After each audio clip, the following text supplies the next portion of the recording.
It's a great honor to talk with you. My name is Lee Jang-jung. In 2018, the refugee problem was a controversial issue in Korea. And I know that also Europe is not free from refugee problems. But the refugee problem is not a simple matter at all. I think the refugee problem is a mixture of human rights, politics, economics, and diplomacy. What should we focus on the refugee problem, and what is the best way to solve the refugee problem? Okay, so there again a very important and difficult issue. I don't know. I expect that you have been following the so-called refugee crisis in Europe. And we followed also well, I wouldn't call it a crisis, but you know, what happened last year on the island of Jeju. You know, basically when you had something like 500 people from the Yemen who arrived on Jeju Island. But you know, I would just say that if you start comparing the figures, that you have 500 people arriving on Jeju Island as compared to, I think it was like 2 million refugees who arrived you know, in Europe, especially in 2017. You know, there seems to be a bit of a mismatch of figures. I think that's the first aspect I want to mention. The second aspect I want to mention is that, you know, I realize that this contributed to raise awareness to this issue in the Republic of Korea, because although the numbers were really minimal, given the size of this country, which is like 50 million, so you know, if you do the percentage, it's very negligible. But it raised awareness. Well, first of all, with you know, some of my colleagues, for example, in the Korean Ministry of Foreign Affairs. Because, you know, all of a sudden they realized the issues that they were being faced with, starting with the reaction from the local population, because most people on Jeju Island were not particularly happy to see those refugees coming in and, you know, asking for refugee status. So that was the first thing. You know, how do you deal with the reaction from your local population? The other question that arose for you know, our Korean counterparts was that you know, how was this possible? So they realized that there was a so-called loophole, because those people had traveled, I think, from Malaysia to Jeju Island, and Jeju has got this special status where, you know, you have a visa exemption. So that made it possible for those people to travel.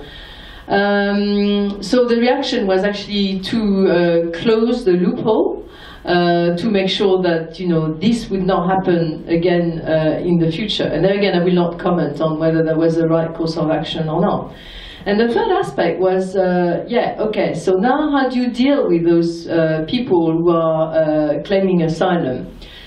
And I have to say that this is an issue that we've discussed also with our Korean counterparts, because the way it's being handled is, you know, granting a humanitarian visa for a limited period of time is not necessarily the best way to go about it. But we also realize that the main problem that we're also facing in Europe, you know, how do you assess that the claim for asylum is actually so-called bona fide claim, which is, are those people who they claim they are they really threatened with persecution? You know, and therefore, you know, should they really be entitled to, you know, refugee status or humanitarian visa? So those are questions that we're facing in Europe. It's very difficult to establish, especially because, you know, in Europe, a lot of people will enter the country illegally. Because you know, they're fleeing, in some cases, if you're fleeing persecution, you know, they enter the country illegally, they don't necessarily have papers. So how do you establish that they, I don't know, in this case, how do you establish that these people actually come from the Yemen? How do you establish that these people are actually, I mean, the situation in the Yemen is admittedly very bad, but how do you assess that these people were being persecuted, or people actually face, persecution if they return to their own countries? So it was very interesting for us to see that this triggered, a reflection amongst, Korean officials. Now, we have to be very careful with the response as well, because